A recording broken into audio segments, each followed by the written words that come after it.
Wedding, award, soup, cuffing. There are plenty of exciting seasons throughout the year, but one of my very favorites is football. Because of that, the Super Bowl is, well, my Super Bowl. And since this is in fact a marketing podcast and not a podcast about sports, in this episode we'll break down which brand scored big, discuss flags on the proverbial play, and much, much more from Super Bowl 60. But first, this episode is brought to you by Outdated Facts. Did you know that more than 5% of businesses have a website? Welcome to an almost productive coffee break. The same bold flavor of our original podcast brew in a single shot. Perfect for those times when you need a quick marketing pick-me-up. I'm Sean. I'm Julie. And I'm Addie. And we're all marketing professionals at New Boston Creative Group in Manhattan, Kansas.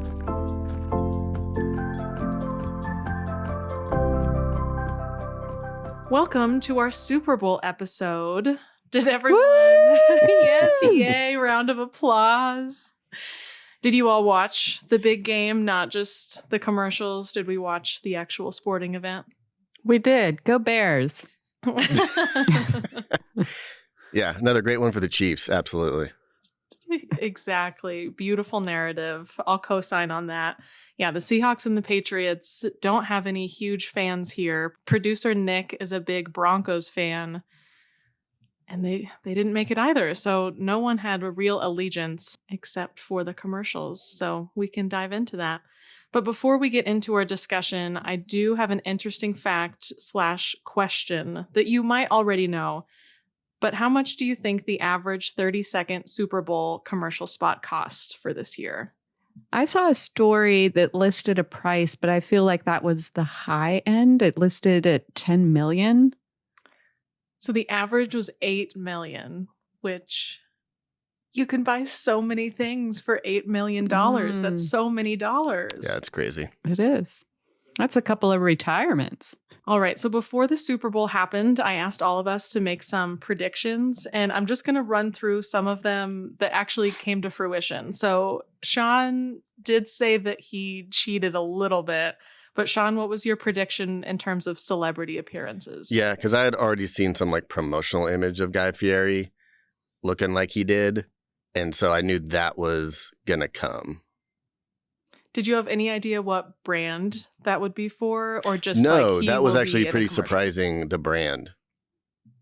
Do you think that, so Bosch was the brand and it was this Guy Fieri, he's a regular man and he looks normal, and then he's Guy Fieri when he's using his Bosch appliances. How do you think they utilized him, and did it make sense for the brand? Do you think it landed well? Does it make sense for the brand? It's hard to say because I don't know if Bosch has a strong enough brand for me to say like, oh yeah, that made sense for who they are. I thought they did a good job with it.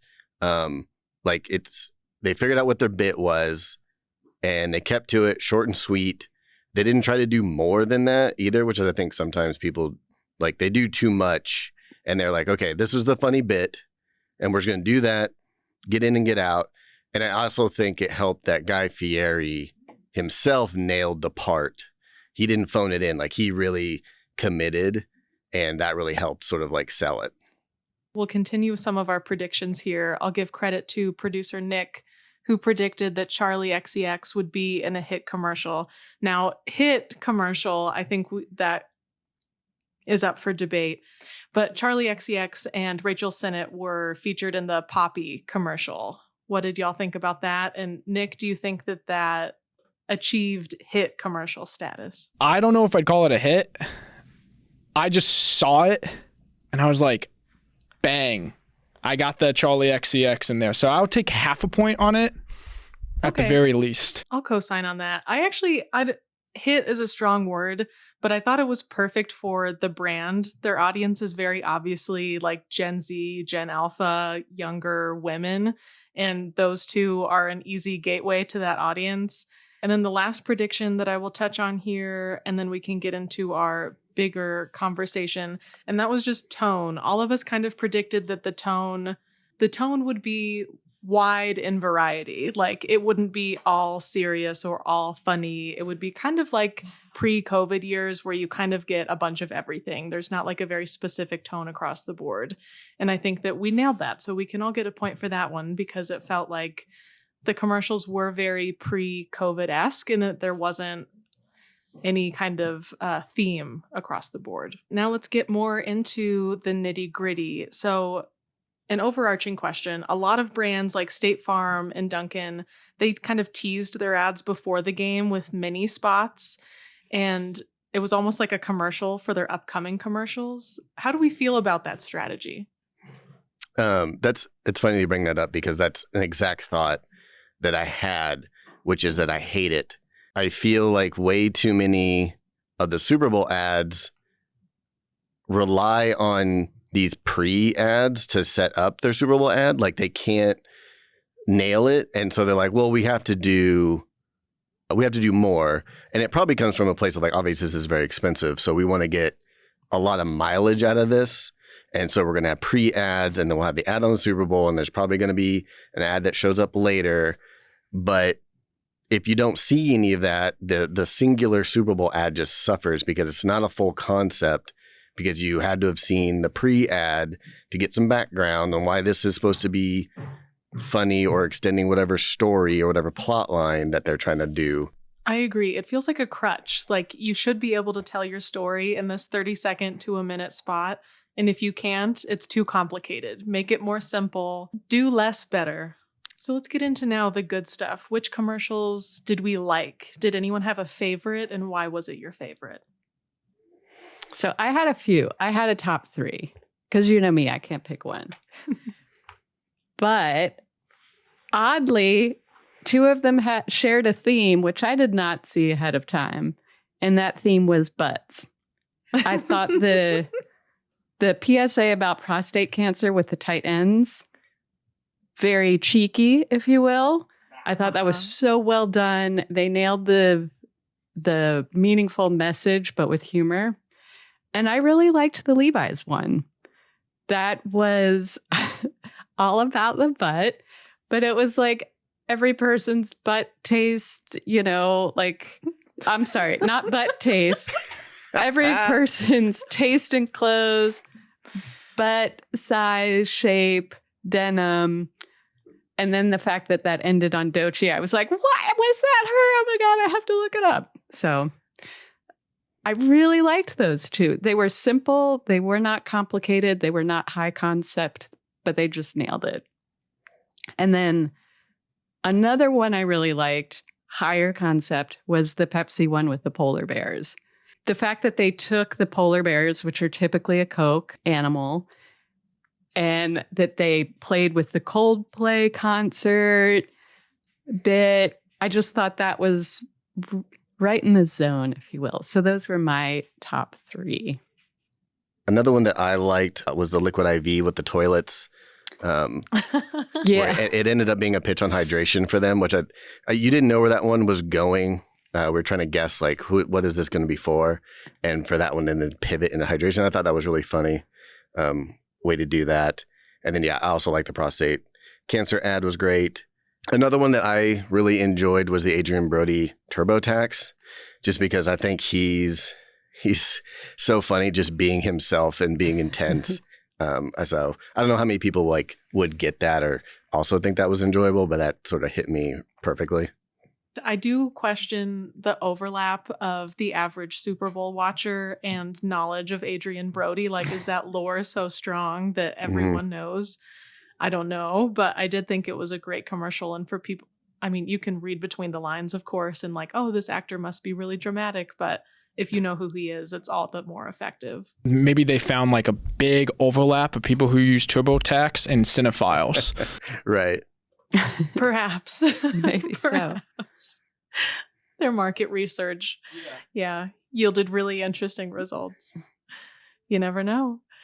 And then, of course, you all know me. I'm going to touch on the more, I wouldn't call these sappy, but the more feel-good options for the commercials this year. And 2 that I wrote down were Dove. They kind of have carved this really nice niche for themselves in terms of body positivity, and especially with young girls. And for them, that's a perfect overlap with their products. So I thought that their commercial was really well done, feel good, empowerment. And they've done that the last 2 or 3 years. So I think it's kind of expected, but it doesn't feel old or repetitive because it's a message that, obviously we still, as a people, need to hear. So I liked that from them. I also agree that I think there was some actually decent feel-good ones this year. Normally, I'm not in that wheelhouse. That's an Addie wheelhouse, and I stay away from it. But I thought the Rocket Mortgage one did a pretty good job with the being a neighbor. That seemed very timely, and I think they did it well. And then I don't want to steal all your thunder, Addie. I want you to list yours before I keep stealing. No, that was the only one that's the only one that I had as well. And it didn't feel, I like both of those because they don't feel preachy or holier than thou. It's really just like, be a good person, be a good neighbor. You're not talking to a specific group of people. You're talking to everybody. And I think that makes the message more impactful too. Another one that I enjoyed, which I think it was Julie doesn't like, was the Jurassic Park one. Is that right? You didn't like it, but I did like that one. So creepy. Because that one also seemed like a funny. classic Super Bowl ad of taking like an expectation or this property and they're like, oh, we'll just sort of flip it and change it by introducing our product into it in a sort of useful but funny way. So I enjoyed that one. And that felt like a reference that nearly everyone would understand. Right. So I thought that was well done. You're allowed to think it's creepy for sure. I'm not saying I don't think it's creepy necessarily, but the plot line was perfect. And also that's just a really comical idea that all of this could have been fixed with a tech solve. And everyone knows what tech issues feel like too. So it just felt like a really, natural fit. We're kind of broaching this topic now, but which commercials do we think just totally fell flat, did not connect, or were just outright bad? Okay, so last year, I loved, or was it 2 years ago? The Dunkings. Mm-hmm. Goodwill Duncan. Ugh. No, thank you. No, thank you. The whole No, time, thank you. all I could think about was this was so expensive. You have nearly 10 incredible actors, and you're not utilizing any of them to their full potential. The idea, I understand, and I'm right there. You're playing on all of these 90s catchphrases and sitcoms and TV shows and trying to mash it into one thing. But I think it could have been really great and funny with half of the cast, and instead they tried to do too much, and it didn't work. Yeah. Nope. I think overall for me, it was like a fine. I didn't put it in the bad category, but I agree with you. Like, it's one of those where they just keep trying to add stuff to it instead of fleshing out the single idea that they had. And so it's just like the idea just becomes cameos, and that just gets sort of tiresome after a while, where I think it started strong with the whole concept of him being this genius in the donut shop. That's a funny idea. Now, okay, let's continue that. But then it just becomes like, oh, and there's Urkel, and there's the guy from The Fresh Prince, and oh, there's Jennifer Aniston, and that's okay, fine. I'll add to this list the Coinbase commercial, which That was so bad, yeah. I think as a concept, again, kind of does work where, okay, you take a popular song, we're going to show the lyrics, people are going to be singing along, but to then pay it off with like, it's a whatever crypto junk is just like, what does that have to do with anything? And there was nothing else to it. Like, it was just like, we're going to play the song and show the lyrics, and then we're going to say our logo at the end. And everybody just gets kind of bummed out when they figure it out. Yeah, I was so excited to see what that was for. And to their credit, I was reeled in early. Like, oh, who is this? What are they going to? But there was no, like Sean said, there was no payoff. There was no through line. It was just, oh, here you go. And then it was over. And I think the other thing I really enjoyed after seeing that and being like, oh, that was really bad, is they got undercut because the Backstreet Boys were in a commercial for T-Mobile earlier in the Super Bowl. Like, they were literally in a commercial singing a different song, and then they had a different Backstreet Boys song, so it didn't even feel that unique. You're sort of waiting, like, is this another T-Mobile ad maybe? And then it's just Coinbase, and you're like, oh man, did they miss? Yeah.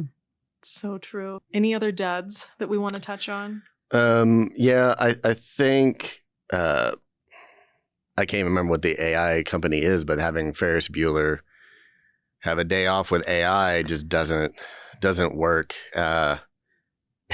He just seemed old and tired and like he didn't want to do that ad. Like he was just taking a paycheck on that one.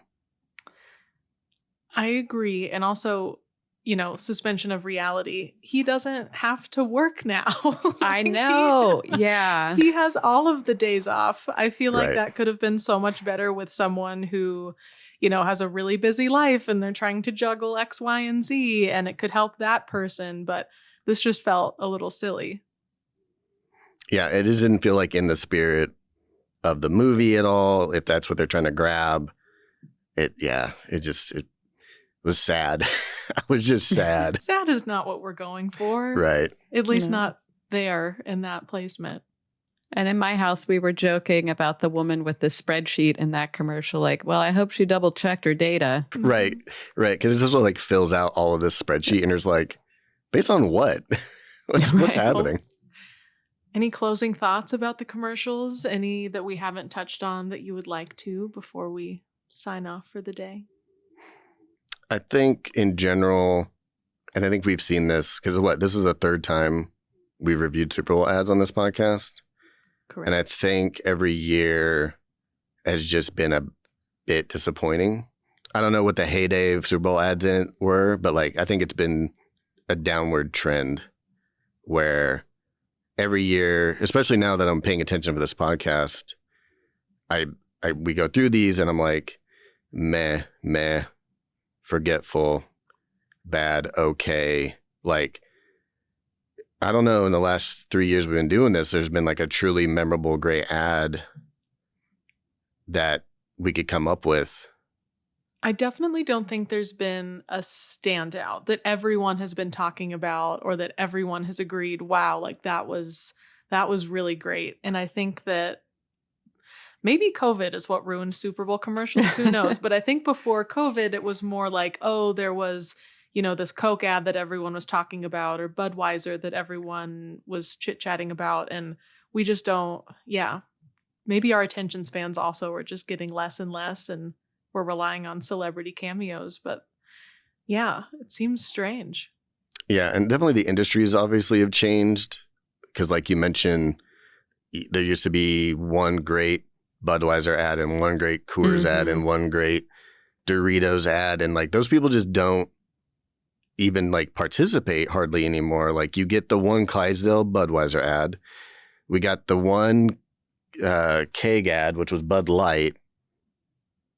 But it didn't even seem like they really put a lot of effort into those as far as like making them Super Bowl worthy. There was no Doritos ad this year. Like some of those standouts aren't there, and instead we get 20 AI companies that have no sense of humor. Oh, all right. Well, another great episode, everybody. Thank you all. And thank you for listening. I hope you enjoyed this conversation, even if your team didn't take home the trophy. Thank you for listening to this episode of Almost Productive. If you'd like to learn more about what we do at New Boston Creative Group, you can reach us at newbostoncreative.com. You can also follow us on social media at New Boston Creative on Instagram and New Boston Creative Group on Facebook and LinkedIn. If you liked this episode, please like, follow, subscribe, leave a review, and share the podcast with your friends. And if you didn't like the show, feel free to recommend us to your enemies. Tune in next time for more office shenanigans, thoughts on trending topics, and marketing adjacent insights. Until next time, we hope you have a productive day.